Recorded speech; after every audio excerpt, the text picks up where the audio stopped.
Hello, this is Andy Black, and this is my note to self. It's interesting, like when you look at yourself in high school, or when you're able to have some time to build perspective on who you were. I think going into high school, I was in such a weird period prior to high school because I was in a junior high right in the wake of Columbine, and we were unable to wear black clothing. We were unable to even talk about bands.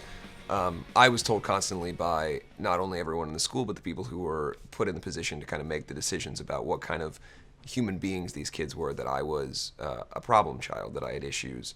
And so you start to buy into those things a little bit. And so I think by the time I got to high school and I was able to go to a performing arts school that was in the city of Cincinnati, my level of personal expression was at an all-time high, to the point where I make the joke that I was matching my eyeshadow to my shoe color. Like it was a very much like, I'm here, everyone.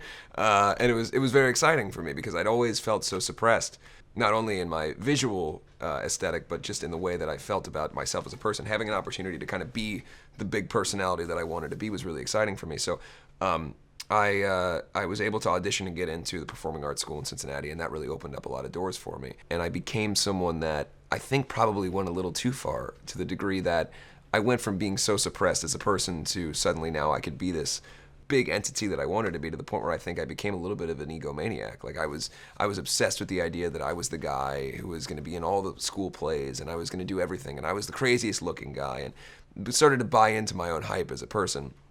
And I think that juxtaposition was very interesting because ultimately that's where the Andy Six character or whatever was born, was out of that kind of juxtaposition of this kind of lonely kid who built this valence of the superiority or this person on stage. If I could give my high school self advice, I suppose it would be like anything. You look back and you realize that all the things that you thought were super important are not so important.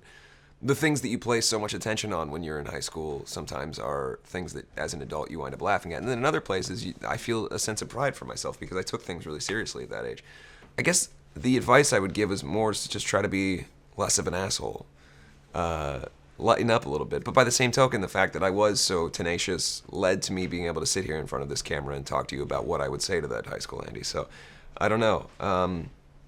There's certain things that it's indulgent to think what I would say to myself, but I think at the end of the day, you certainly learn things as you get older. And I think we'd all like to have the opportunity to tell our younger selves what kind of cool stuff might happen or what kind of bad shit might happen. So I don't know. We'll see. Maybe when time travel is invented and I can have that conversation, then we can film it for APTV.